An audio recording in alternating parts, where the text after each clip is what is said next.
Good evening. Welcome to our interview tonight with Tanya Yamanaka. She's a candidate for House of Representatives, District 2.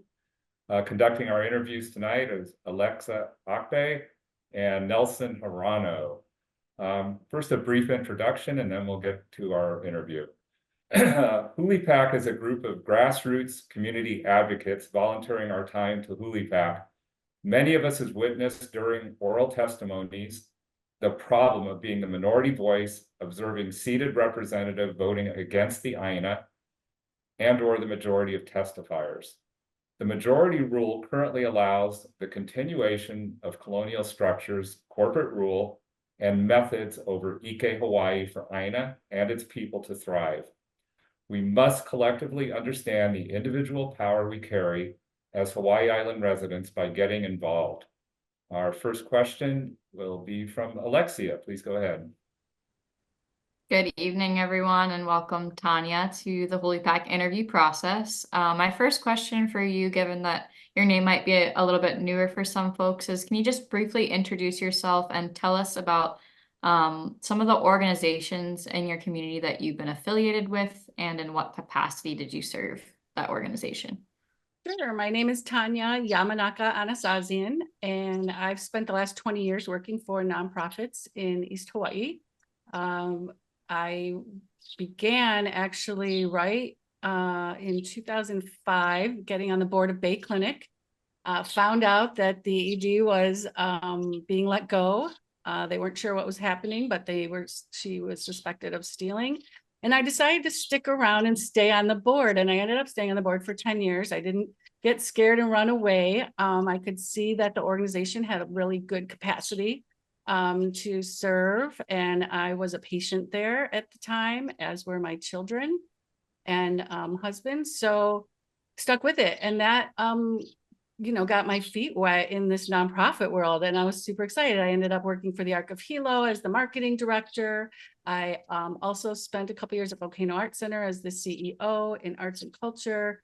And really what all of the nonprofits had, and Aloha Care, I've spent time at Aloha Care, because sometimes you have to have more than one job.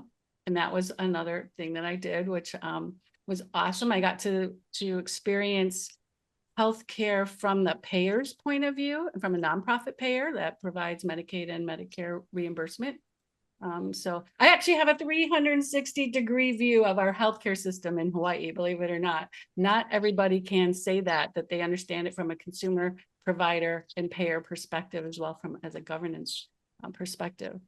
And so really just from all of those experiences, they've kind of all led to this place where I see that a lot of my skill sets are really good in advocacy for not just the social services we need, but also, all the other things.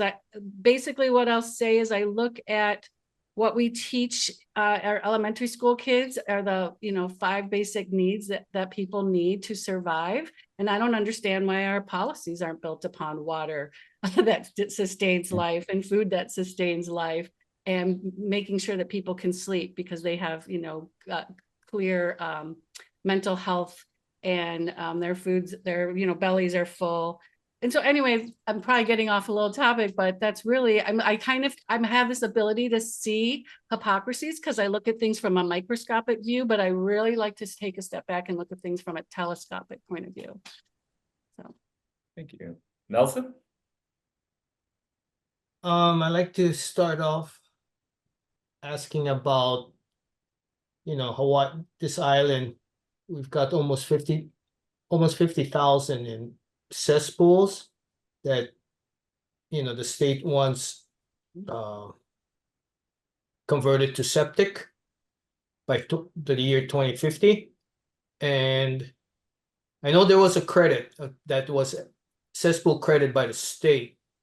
Not many people knew about it. And I was very surprised that, that it was state funded. I don't think it came from the federal government, but it was appropriated, I believe, from the state budget. Now, I know on this island, priority one was to Waikoloa. I think pretty much the cesspool credit got, absorbed by people in Waikoloa and the ones that knew about it outside of the priority one area. Now, I think it would help tremendously if the state is forthcoming with this type of availability of such credits to offset the cost of cesspool conversion.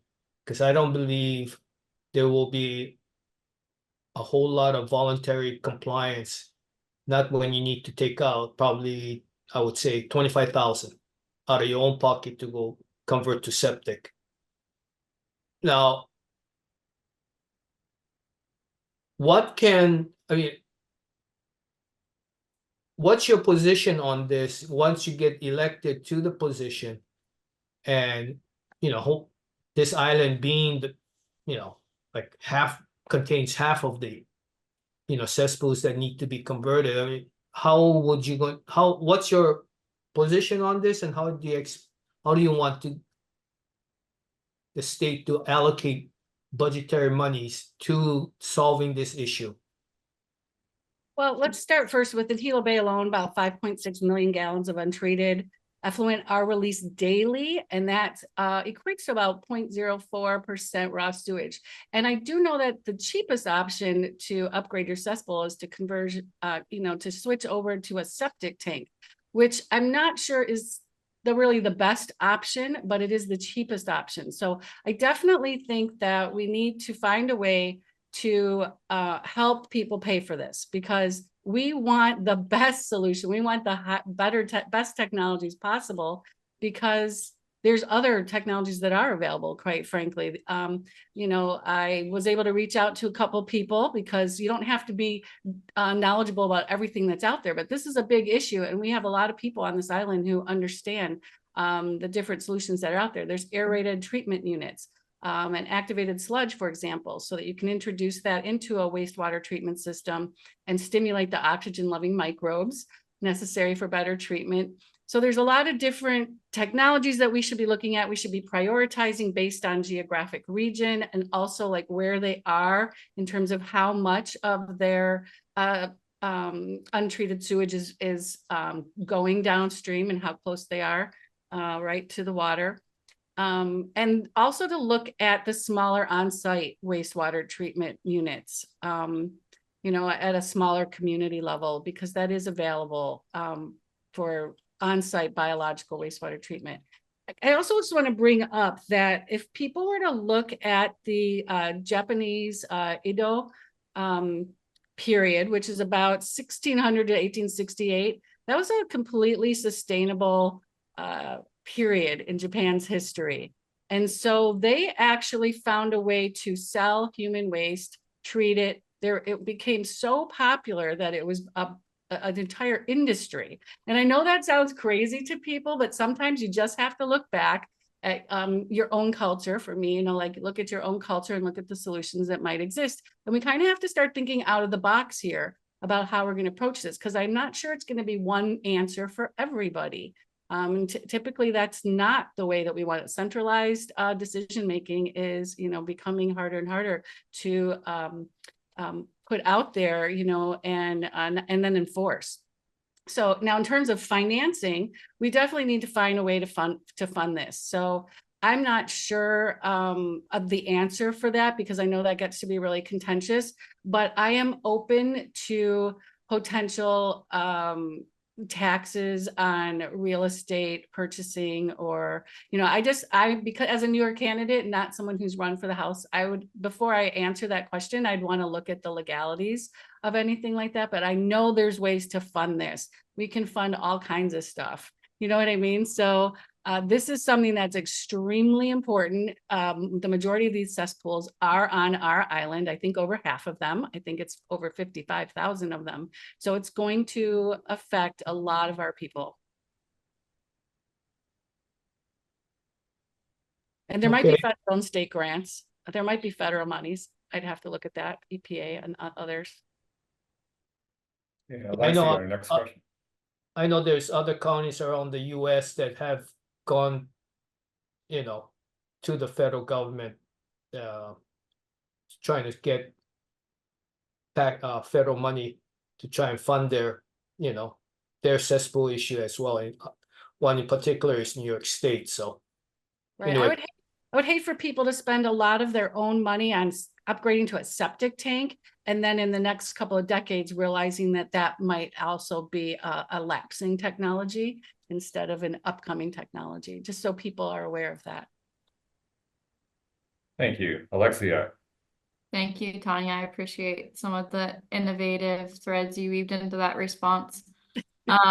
Getting right into the next very large systematic issue. Do you feel that there are any real solutions to the affordable housing crisis that is forcing many young people to leave Hawaii? Well, there's certainly no simple solution because the housing has been made to be something that needs to have a return on investment instead of providing housing to people who need it. And so it's basically, you know, it's not just political will, it's actually the way our society is set up, where people need to make more money. And if they're a developer, that's what they're supposed to be doing, right? So you got to make more money. So there's no simple solution for that. I myself have children who I don't know if they'll ever be able to afford a place here. My daughter's actually looking in Honolulu. It's extremely expensive just to rent a room. And it's kind of your first reaction is jaw drop when you really look at how is this going to be sustainable moving forward. Like even when you look at the houseless numbers, none of that includes all the people who are living with their parents with their own children. So we have these, and this has always been the case in Hawaii, but it's increasing, and people cannot, you know, it takes you years and years and years living with your parents and raising your kids in your parents' home. I'm not saying that's a bad thing. Actually, there's a lot of really good things about that, but your house might not be made for that many people. And so I think what we need is to look at this problem from not just, how can we develop affordable housing? And I'm going to also say penalize the people who want to increase their return on investment instead of do something for the community. And I know that's not a popular answer in the development world, but the bottom line is we are in a place where we are transitioning from a different way of governing ourselves to a new way of governing ourselves that's better for more people.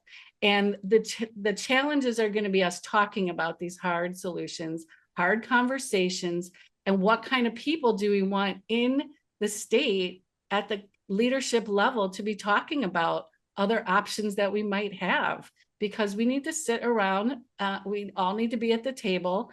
And the Western perspective has not really benefited a lot of us here. It's hard. I'm in my midlife already, and I'm still trying to make ends meet, you know, because when you're in service to your community, you don't always make a lot of money, you know. So again, we need to get the right people into the conversation, more people from the grassroots level who can bring different ideas to the table, because I know that there's answers. I don't know what they are, because there's too much understanding of what housing is not, and that is a business. A good follow-up question to that is in regard to the houseless in Hawaii County. There seems to be a trend towards sweeps, which is just collecting the people and putting them on a plane and sending them home, or trying to find a house to put them in. And if they refuse to do so, they just get left on the streets. Do you feel that's a viable solution? And if not, then is there something that you feel could be done at the state level that would help the homeless or houseless? So this is another situation that is very complex, because let's just state the truth. Homelessness is the unintended consequence of our socioeconomic system. And we've created veterans with issues because we don't take care of our veterans after they get back from war. So it's, we don't take care of people with mental health issues. We have college is ridiculously expensive. So if people didn't go to college the last a couple of decades, sometimes they couldn't get a better job. We can't it's hard to raise the minimum wage. The minimum wage was raised a couple of years ago, right? $14. That is not livable. So people are just hinging on becoming the next houseless. So really, there's so many different things that have to shift in order to take care of this problem. Now, I've been talking to business owners and businesses in downtown Hilo. This is a big issue for them. We need to create a solution that provides people who find themselves either in potentially permanent houselessness, because maybe they don't want to own a home, right? Or have a lot extra to take care of, because a home does mean that you're going to be taking care of a lot more. You have to look at this from, what people are actually capable of. And then people who want transitional housing, we have to look at this as, I go back to my adult daycare experience. We want to treat people with dignity and respect. And you still want them to be able to make their own self-determination and decisions. And so sweeps are not they're not creating more dignity. And so like, what if we did that with kupuna and we just went in there and did sweep? Mom, can you do this? Can you do that? Can you do this? Oh my God, you got to come with me and you got to go live somewhere else. I mean, it's just, that is not very humane of a way. And I don't actually think that the numbers we get are all that accurate. If the sweeps happen and then the point in time numbers are collected, but people were moved or whatever. I mean, we need good data that we can trust. It's not about us looking better so that we have better outcomes. If you did that on a grant, you might not get regranted, refunded, you know what I mean? So I look at it an accountability standpoint too. We need to look at these solutions that are humane so that people are treated with dignity. It is not people's, all their life choices weren't perfect maybe, but none of ours are. And so we want to treat people with dignity while we find these solutions. And we need to actually approach this from a three-pronged, sorry, I'm getting so winded, but this is an issue that now that I'm out of my day job at the adult daycare and I've been working with the Chamber of Sustainable Commerce, this is an issue that I'm finding is affecting everybody.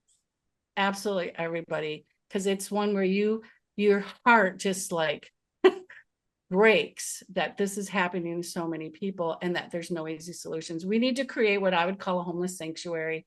We need to get it out of the areas where we're trying to conduct business and commerce. We need it to be in a beautiful park-like setting. So after we solve this problem, we have a park-like setting that we can all enjoy, when we minimize the problem. And we need to develop transitional and semi-permanent and home, housing, where maybe we partner with an animal sanctuary or, other nonprofits that provide mental and health services. So people can bring their animals, people can bring their families. We can take care of all the rescue animals, because this is another issue that is affecting everybody. And I've already started talking to people about this issue and convening some key partners that might be able to lend some more of their ideas on how we can do this, because the county has allocated $9 million a year through 2027 to address this issue. What the state can do, I don't know. Maybe we can identify some state lands. So that would be an ideal issue. However, I say that and then I go, I'm hesitant to just say let's let the state have the land, because it's not really state land either. So we'll just leave it at that. All right. Thank you. Nelson? Well, continuing with this discussion here, a lot of the homes on this island, and probably the state, it's probably owned by non-residents of the state. And how do you feel about the taxation of these homeowners when they're not considered a resident? In other words, they have their principal residence somewhere else, And you know, honestly, what number home is this for them? Right. Yes, I agree. I definitely support taxing. If taxing it at a different rate, if it is not lived in as their primary location, especially if it's a, you know, third, fourth, fifth home. I don't know how that gets enforced. Legally, I would probably want to look at that, but I definitely support that. I also support, you know, a tax on or a surcharge on people whose homes are sitting empty because they just want to visit it every 2 years or once a year for a week or two. Because that's not right either. Why are we building those homes? Why are we building developments for people who have the money to come visit us for a week or two out of a year or just show off? And because again, that goes back to return on investment. You know, and why are we building housing? What is housing? It is not a business right now. That doesn't mean it can't go back there someday, but everything comes in cycles, and we are in a cycle where we need to get people shelter and into housing, period. Alexia. I guess staying on the topic of land ownership, the Army will lose its state lease at Pohakuloa in 2029. Seems like the only way for the Army to maintain a residence is through a land swap, because the current leases are not conservation. Military use is not conservation zone. What is your opinion on I guess entertaining a land swap with the military, and if you were elected to the state house, what would you see it in terms of your activity on this issue? All right. So first, I would not entertain a land swap. I find it actually offensive that that's actually been proposed, and I'm not Kanaka Maoli. I mean, I know that we have to have a military. I know that our islands and borders of the United States must be protected. That said, I look at it again from a telescopic point of view. What are we protecting? If we don't want to protect the lands at Pohakuloa from being bombed, and we don't want to protect Mauna Kea, for example, why are we training soldiers to protect US borders and go into other countries offensively if we're not protecting what's here? It just doesn't make sense to me from that kind of standpoint that we want to lease lands back to the military or provide a land swap after they've bombed and not cleaned up the property. So if I go into your house, Alexia, and I make a mess, and I let my kids and dogs, and I'll bring my horse. I'm going to bring my horse over there, and I'm going to leave it a mess, and I'm going to leave. And then I'm going to say, oh, well, that your house looks horrible. You're not taking care of it. Like it's ruined. I'm going to swap you some land for it. Let's do a land swap. I mean, it's just kind of crazy. I think what has to happen, again, everything happens in cycles. And I think what we can see across the state at a lot of locations is the military has not been good caretakers of the land. And we need to hold them to that. We need to hold them to it. You don't just get to win the land after not taking care of it.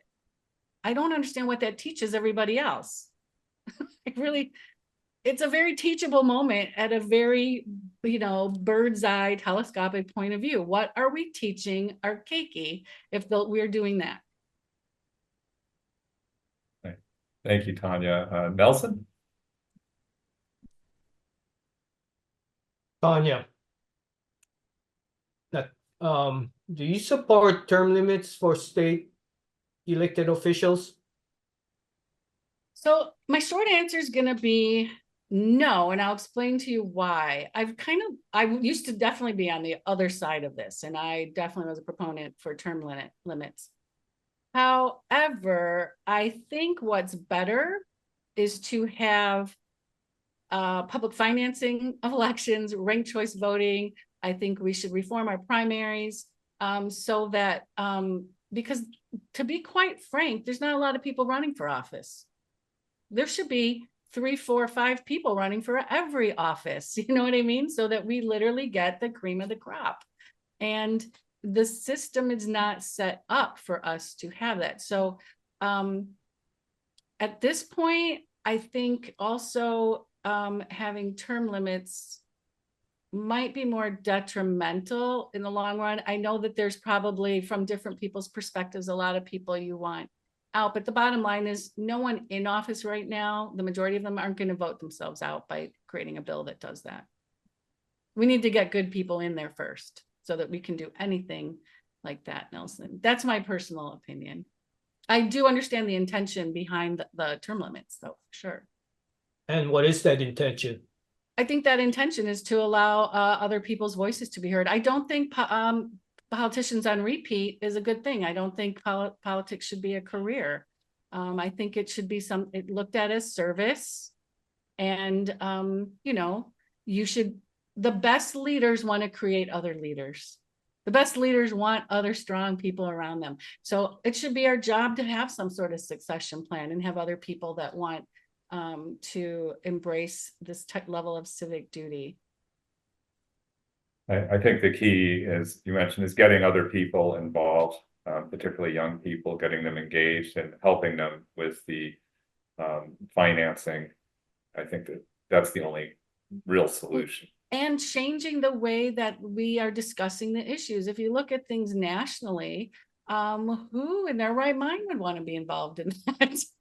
You know what I mean? Why would any young people want to enter that kind of contentious arena where it's all about, you know, mean sound bites? And why would they want to make it look like that? Wouldn't you want to actually try to hide the fact that that's how it was working?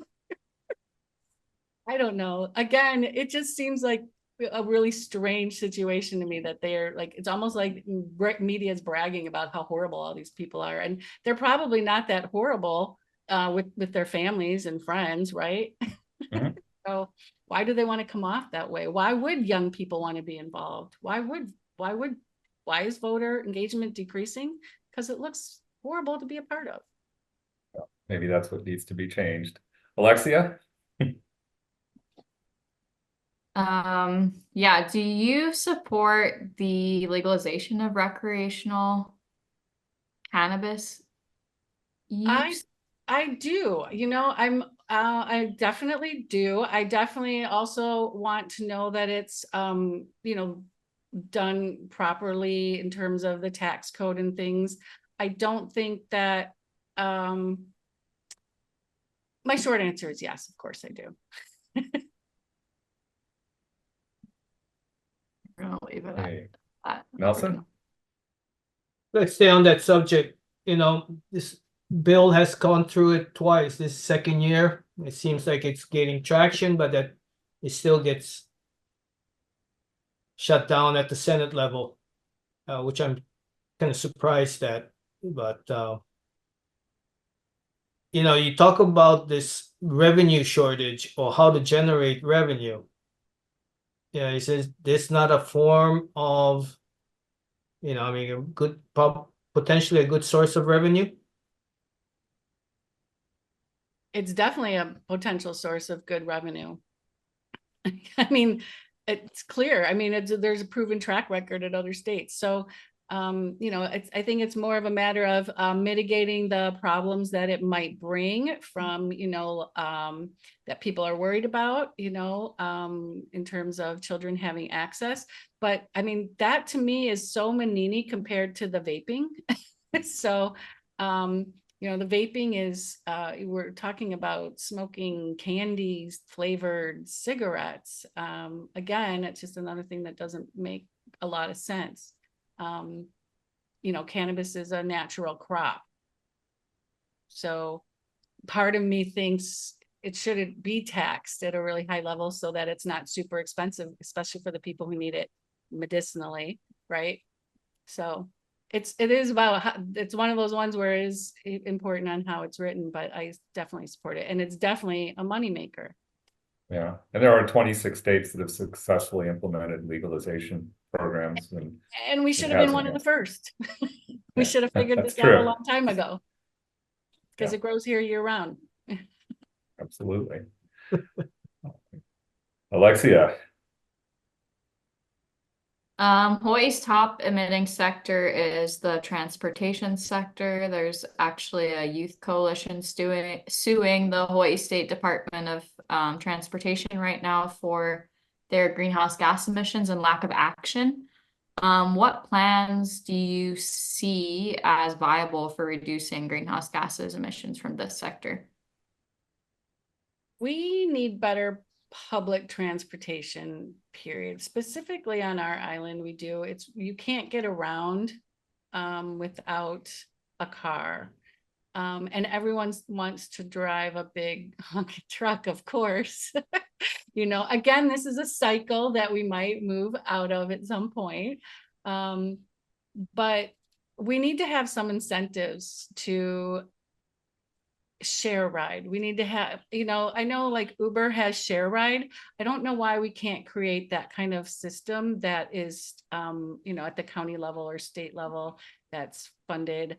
I think there's a way to definitely have transportation that's not creating so much greenhouse emissions. It already exists. You know what I mean? That said, that's a luxury if you can afford an electric car. We've got people who can't pay their electric bills. We've got people who can't eat. So, you know, it's also about prioritizing which problems need to have the most money thrown at them. I mean, I'm looking at education. You know, the facilities are in disrepair. The DOE can't even manage its own projects. $2 billion in unspent capital improvement projects. Yeah, I mean, it's really insane. So we can invest in those things, but we need to learn how to manage our money better first. And the outcomes, you know, like if we were treating our grant writing, Alexia, at our, you know, right, you work with a nonprofit, right? I can't remember, but you know, if we're treating our government like this money just comes and goes, and you can get credit for a bill passing and money potentially coming, and then the money doesn't even actually come to the project, and the project never happens. But maybe that person, you know, those people who pushed for that bill got this great big headline that they went and got this project approved, but then the project never happens. I mean, if we did that in the nonprofit industry, we would be like banned from receiving funds again. We need accountability. Thanks. One of the reasons we all have big trucks is because we have to have a means for hauling our rubbish and our recycling, which is a huge problem for Hawai'i Island right now. In fact, it's a huge problem for the whole state. What kind of solutions do you favor for waste management and recycling? I really liked, I can't remember the bill number, but it was a producer responsibility. And we need to stop importing a lot of these single-use products that have a lot of waste attached to them, like bottled water. Because the extended producer responsibility bill didn't affect any Hawaii-based manufacturers, producers, or distributors. It requires the largest producers of fast-moving goods to register with the state and pay an annual fee based on the amount of packaging waste that they produce, and that is imported into our state. So we have to look at those kind of solutions, because they will not only create some revenue for us to take care, but we also need some more reuse at the community level. You know, Zero Waste Hawaii is doing some good work. I know Zero Waste Hawaii is doing really good work over there too. And so we need to look at these solutions as like, not like, oh my gosh, I don't want to do that. Again, we're just in a different cycle. We are literally all in a transitory period between a way we used to do things and the way we're gonna be doing things. And so it's just like, we got to figure out these details. The devil's always in the details, but I know it's possible. Like, I know we have the great thinkers, we have incredible artists and creators and scientists. We have so many incredible people just on this island.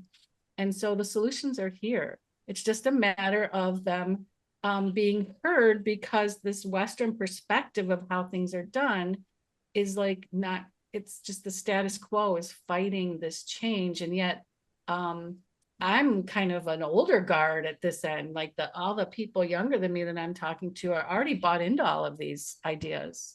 They already want a healthier quality of life. They want more peace. They want, more time to spend with, family and friends. They want that connection with the āina.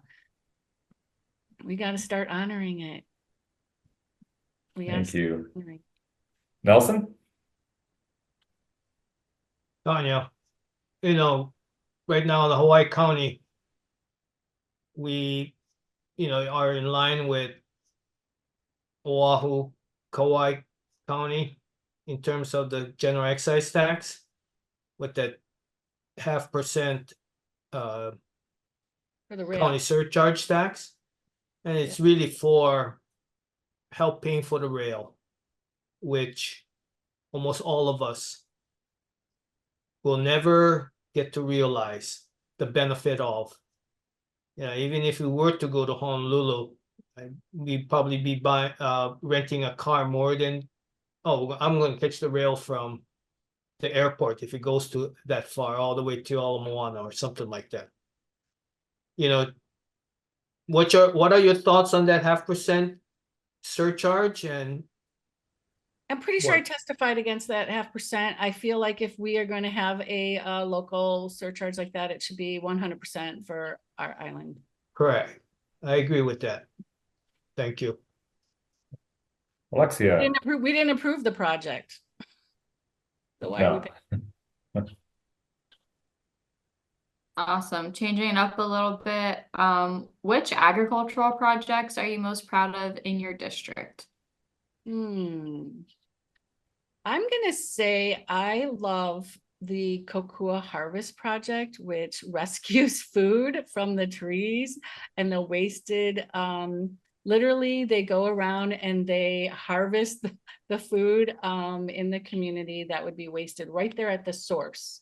And then they distribute it to people who need it. And that is a huge, so that's not like agriculture per se, but there's so much fruit when you drive around Hilo growing on people's trees that maybe the people are elderly, so they cannot pick, you know what I mean? Or they're working and so they can't get it all.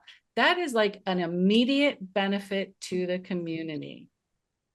It's going to people who, it's going to Food Basket and, that kind of thing. I definitely think we should be growing as much food in public as possible. And I'd like to actually see more of that. We should be planting trees and who cares who takes the food? It's okay. You know what I mean? Food is a communal thing. Food is a very communal thing. We break bread, we share. We should be planting as much public food as possible. It goes back to, we all need food for life. We need to look at the fact that we are living within this web of life. We're not trying to have dominion over it and control how everybody works around it and does everything. If we want people who are houseless to take care of themselves, put orchards up downtown. You know what I mean? Like I remember Gene Tomashiro was growing food and they like ripped it out of the ground in Vilo a couple of years ago. I mean, it just doesn't make sense. It's counterintuitive. You used a key word, and that was community. And a lot of the feedback that I've been getting is that people just don't feel like they have any say-so. The Big Island is so big that people can't attend meetings. It's difficult for them to serve on boards and commissions. But it seems like the really successful states with governance, it's at a community level. How would you solve some of the problems for Hawai'i Island in terms of making people feel more involved, more engaged?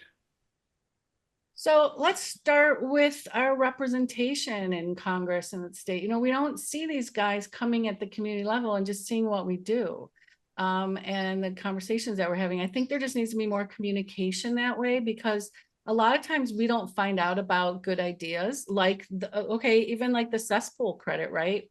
Nelson, we don't find out about that stuff until it's already gone.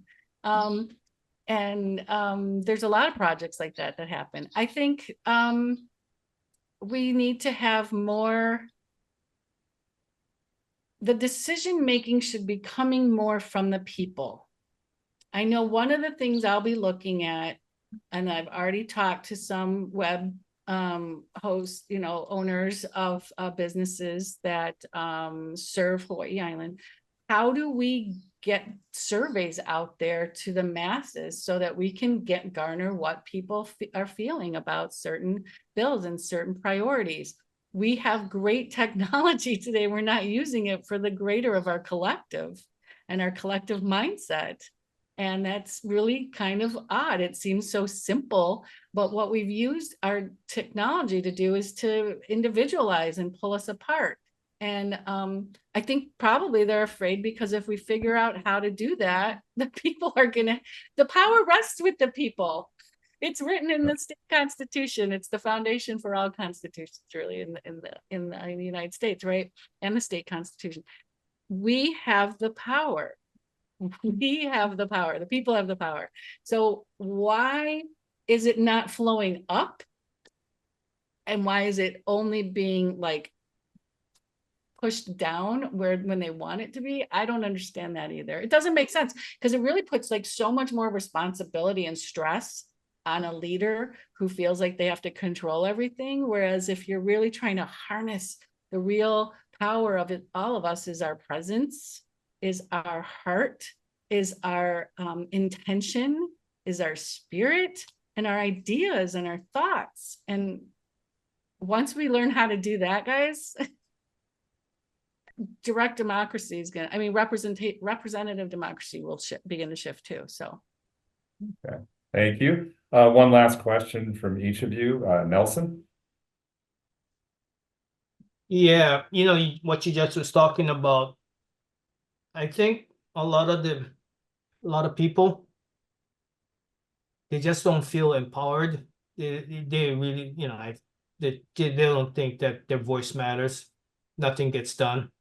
And it's the young people that, they're not even registered to vote. Oh, my vote doesn't matter. No, it does matter. I try to tell that to people. It does matter. And I said, look, you don't want government to look upon the locals, the residents here as like, they're only going to complain amongst themselves, but they'll never go public with it. I really do think you need to empower these people and make them feel like they count. How, that is your task if you're elected, to empower these people, the young people. I know people working 2-3 jobs just to make ends meet. A lot of it goes to rent. Number 2 is food. So, it's how do you envision trying to empower these, the masses? So again, we need to look at the Western perspective and how we treat our children and younger people, and there's less respect of them. We anticipate that they don't know that much. You know what I mean? We want to, and so I think we need to treat our youth with a lot more dignity and respect, because actually what they're feeling about their vote not counting, there's a huge truth behind that. So I completely understand why people don't want to vote today, because they really don't see a lot of people that they connect with to vote for. They don't see a lot of ideas that they connect with. They don't see strategic, well thought out plans for a community to grow together. They don't, it's really disheartening the way that we've kind of found ourselves here, in this situation. But I think once we have leaders who really understand that we don't need just change, we need transformation. And transformation starts on the inside. And we do need to start empowering people in the schools to make decisions. We need to, on their own, we're teaching to the tests, but we're not teaching to the talents of the students that are present. And not everyone's going to have the same talents. It's actually a little bit, it's going to shift education when we start doing that. But I'll be honest with you, as a human species, we're evolving fast. Our awareness is increasing. That's why, when we start learning new things, we want to shift the way we do them. right? A sustainable system is a spectrum. Where do you fall on it? We're not expecting you to get to the, you know, the highest level of sustainability right away. You know, we're all in a different place. But the bottom line is our consciousness is reflected in new and revised systems of living. So it has to be reflected in our politics. It absolutely has to be. And it's going to happen no matter what, whether people believe it's going to happen or not, it's already happening. And so the more people that are talking about politics from an inspirational perspective of this is how we can create better systems of living. Like we have great opportunities. It's literally how we look at writing a grant. Like this is the problem at adult daycare. This is what we have to do. We need to get the money for this, but the money is manini compared to the outcomes that we can create. And caregivers can have training in dementia. They can have, you know, we can have more kupuna who are being served. I mean, we literally have to change politics so people feel the goodness of it, because the intention of governing ourselves should be a beautiful sentiment. It should be a beautiful thing. It should be something we're all complaining about. All right, thank you, I'm sure Tanya. people are thinking I'm really crazy. Alexia, would you like to ask one last question? Yeah, maybe to close out, if elected to office, you have the opportunity to serve on a number of different committees. I guess which committee would you be most excited to serve on and why? Ooh, that's a really good question. I've only started looking at all the different committees, but I do want to say transportation would be really interesting to me, because I think there's a lot that can be learned there. And agriculture, I think those are two that affect Hawai'i Island the most. And then, you know, I think Hawaiian affairs, because I'll say something now that probably isn't super popular, but one of the biggest problems I think that Hawaiians are up against is, again, this perspective that this is how Hawaiians system of living is. And then this is the Western perspective, right? We're helping them somehow. And it's got to be reversed. It's literally like our Western perspective of doing things is like this. And a more planetary cosmic human perspective is what the indigenous perspective offers us. And so I think that's like another place where I think I can just, as a non-Kanaka, bring a bigger picture perspective to the committee to see. Well, thank you, Tanya, for joining us this evening. Thank you, Alexia and Nelson, for conducting the interviews. And as Nelson touched on earlier, the one thing that I think everybody can do that's going to help is to go out and vote. It's really a small community. It's a big island, but a small community, and your vote really does count. Talk to your parents and talk to your family, talk to your friends about who you like as a candidate, why you like them, and encourage them to vote as well. At HULI PAC, we are building something that the political establishment's never seen before, a slate of pono leaders. For more information, please visit our website. That's HULIHI, HULIHI.com. Thank you, everyone, for joining us this evening, and stay tuned for another interview tomorrow. Take care.